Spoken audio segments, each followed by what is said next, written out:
नमस्कार, आदाब, बहुत बहुत स्वागत है आप सभी का मेरे YouTube चैनल पर। मैं हूं आपके साथ बुशरा खानम फहाद। अगर अभी तक भी आपने इसको सब्सक्राइब नहीं किया है तो प्लीज़ सब्सक्राइब करें, ज़्यादा से ज़्यादा लोगों तक इसको शेयर करें, बेल आइकन पर हिट करें ताकि नया वीडियो आते ही आप तक नोटिफिकेशन पहुंच जाए।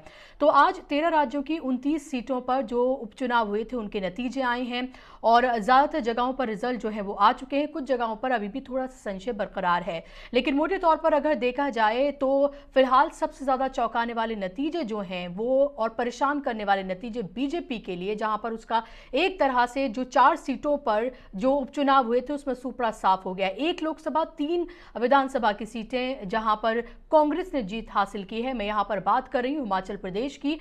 जो बीजेपी के पार्टी प्रेसिडेंट जो है जेपी नड्डा, वो वहीं से ही आते हैं और कई लोगों ने इस तरह से ट्वीट भी किया है कि जेपी नड्डा ने बीजेपी का खुद खोदा गड्ढा, क्योंकि जेपी नड्डा वहां पर पहुंचे और किस तरह से वहां पर उन्होंने इलेक्शन से पहले, आपने एक तरह से देखा था, वहां पर उन्होंने बाकायदा तौर पर कैंपेन भी की और पहली बार हार के बाद आप ये देखें कि वो बीजेपी जो महंगाई, पेट्रोल डीजल के दाम, इन तमाम चीज़ों से बचती नजर आती है और बहुत ही ऊल जुलूल जो है वो बयान उनके मंत्रियों के, उनके नेताओं के सामने आते हैं। महंगाई उन्हें कोई मुद्दा नहीं लगता है, जनता की जेब पर डांका डालना उन्हें कोई मुद्दा नहीं लगता है। अब आप ये देखें कि उपचुनाव में बीजेपी महंगाई के कारण हारी, ये अब कहना है हिमाचल प्रदेश के सीएम जयराम का उनका बाकायदा तौर पर ये बयान अब सामने आया है। तो इस हार से आप ये देखें कि कम से कम बीजेपी के मुंह पर महंगाई का नाम तो आया। खुद अगर हिमाचल प्रदेश के मुख्यमंत्री अगर इस तरह की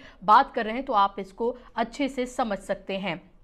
दूसरी बात आप ये देखिए कि हिमाचल प्रदेश वो राज्य है जहां पर 2021 में इलेक्शन होने जा रहे हैं, वहां पर विधानसभा इलेक्शन हो रहे हैं और ये मैसेज जो सीधे तौर पर देखने के लिए मिलता है, ये बीजेपी के लिए बेहद सख्त मैसेज है कि आप अगर ये सोच रहे हैं कि महंगाई या डेवलपमेंट के मुद्दे या बेरोजगारी का मुद्दा या छात्रों के जो मुद्दे हैं वो मुद्दे नहीं हैं और सिर्फ आप मजहब के नाम पर लोगों को बांटकर या झूठे राष्ट्रवाद के नाम पर लोगों को बांटकर अगर आप वोट बटोर लेंगे तो लोगों ने साफ मैसेज दे दिया है।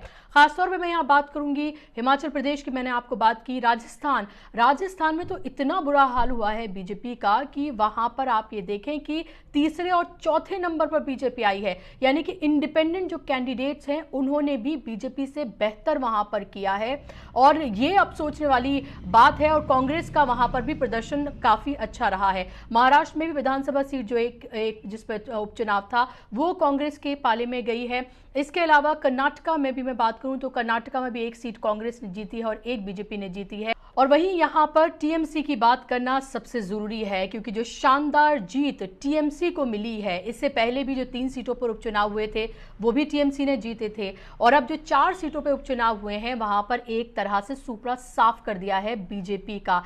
छोटी मोटी जीत नहीं है, ये जीत ऐसी जीत है जो शायद लोकसभा की सीट पर जितने मार्जिन से देखने के लिए मिलती है उतने मार्जिन से टीएमसी वहां पर जीती। आपको याद होगा कि किस तरह से ख्वाब सजाए थे बीजेपी ने पश्चिम बंगाल में, किस तरह से वहां पर ध्रुवीकरण किया गया था मजहब के नाम पर, लेकिन करारा जवाब पश्चिम बंगाल की जनता ने बीजेपी को दिया है। पहले भी दिया था विधानसभा चुनाव में, उसके बाद जो उपचुनाव हुए तब भी दिया और अब जो फिर से उपचुनाव हुए हैं तब भी दिया है। और यह बिल्कुल साफ हो गया है कि पश्चिम बंगाल की सबसे बड़े लीडर के तौर पर ममता बनर्जी लगातार उभरती रही हैं और एक बार फिर से उन्होंने अपने आप को सिद्ध किया है। और मैं यहां पर आपको बताना चाहूंगी कि जिन 4 सीटों पर जो चुनाव हुए थे उसमें कितने मार्जिन से टीएमसी जीती है। दिन आता की अगर मैं बात करूं तो 1,64,089 वोट से जीती है।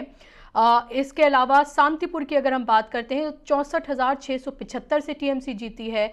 वहीं काडाह की बात करते हैं तो 93,832 से जीती है।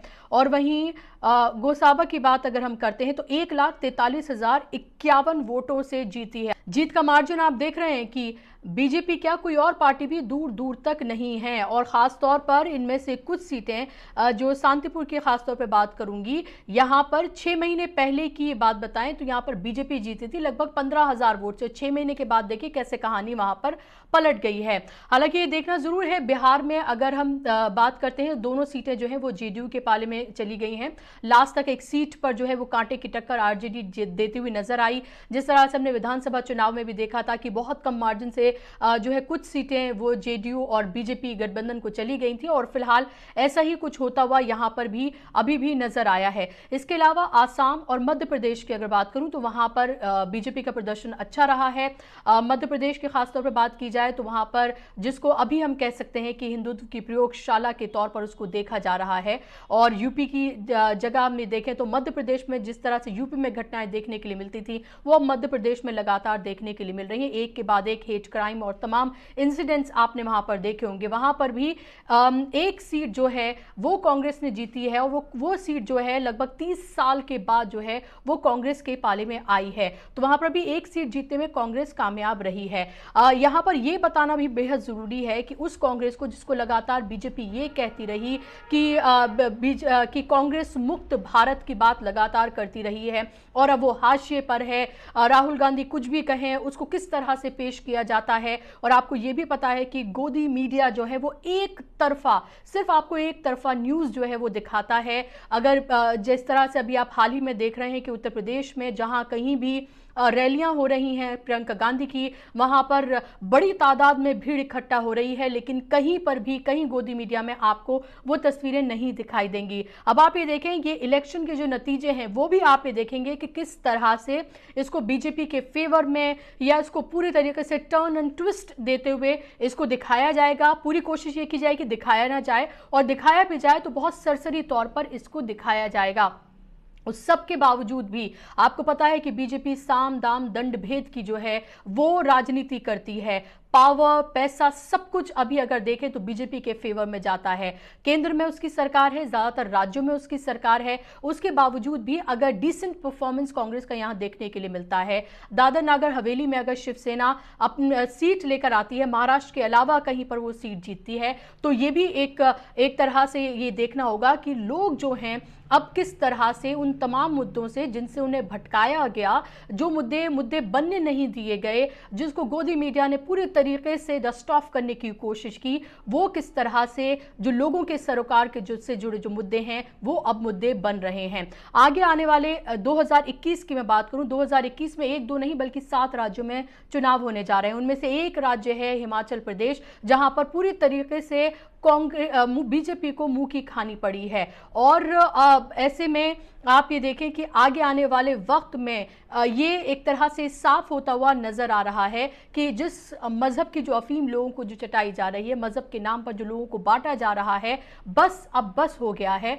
और लोग अब चाहते हैं कि उनको कारोबार मिले, लोग अब चाहते हैं कि उनको नौकरियां मिले, लोग अब चाहते हैं कि उनके जो मुद्दे जुड़े हुए हैं जिससे उनके घर में शांति आए, जिससे उनके घर में खुशहाली आए, अब वो उसकी बात करना चाहते हैं। पेट्रोल डीजल के लगातार दाम बढ़ रहे हैं, एलपीजी के दाम बढ़ रहे हैं, महंगाई आसमान छू रही है, लेकिन इसको लेकर कोई बात करने के लिए तैयार नहीं है। जब नेताओं से, मंत्रियों से पूछा जाता है तो वो उसका मजाक उड़ाते हैं, उसका मखौल उड़ाते हैं, या फिर माइक अगर कोई गलती से कोई मीडिया चैनल आगे कर देता है, अव्वल में तो कोई इसको लेकर सवाल पूछता नहीं है, कोई आगे कर देता है। तो अभी आपने हाल ही में देखा होगा उत्तर प्रदेश के जो उप मुख्यमंत्री हैं केशव प्रसाद मौर्य, किस तरह से उन्होंने माइक को जो है हटा दिया था और एक तरह से धुतकार दिया था उस जर्नलिस्ट को जिसने सवाल पूछा था। लेकिन ये नतीजे कहीं ना कहीं से जरूर बताते हैं कि बीजेपी को अब सोचने की जरूरत है जिस तरह की वो राजनीति फिलहाल कर रही है, और कहीं ना कहीं से इससे कांग्रेस को और दूसरी पार्टियों को बल जरूर मिला है। अब ये देखना होगा कि जिस तरह की स्थितियां बनी हैं,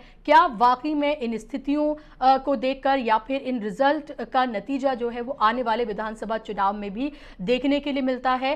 क्या वो उत्साह जो जनता का अब देखने के लिए मिला है, क्या वाकई में वहां पर भी देखने के लिए मिलता है। लेकिन ये जरूर है कुछ राज्यों में अभी भी पार्टियों को, दलों को काम करने की जरूरत है, खासतौर पर आसाम, मध्य प्रदेश की मैं बात करूं जहां पर बीजेपी का प्रदर्शन अच्छा रहा है। हालांकि आसाम की अगर बात की जाए तो आसाम बीजेपी में ज्यादातर लीडर वो हैं जो कांग्रेस छोड़कर जो है वो बीजेपी में गए हैं, और कहीं ना कहीं कांग्रेस को बदरुद्दीन अजमल की जो पार्टी है उससे जिस तरह का उनका गठबंधन उन्होंने तोड़ा और अकेले चुनाव लड़ने का फैसला किया, क्या इसका नुकसान भी कांग्रेस को हुआ है, ये भी सोचने की बात है। लेकिन ये नतीजे कहीं ना कहीं से बीजेपी के लिए बेहद चिंताजनक है, और ये भी सवाल है कि जब जीतते हैं तो जीत मोदी जी की होती है, तो हार फिर किसकी है, हार की जिम्मेदारी किसकी है, ये भी सवाल पूछा जाना चाहिए।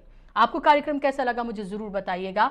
आज के कार्यक्रम में बस इतना ही। चैनल को सब्सक्राइब करें, ज्यादा से ज्यादा लोगों तक इसको शेयर करें। आप मुझे ट्विटर, इंस्टाग्राम और फेसबुक पर भी फॉलो कर सकते हैं। नमस्कार, आदाब।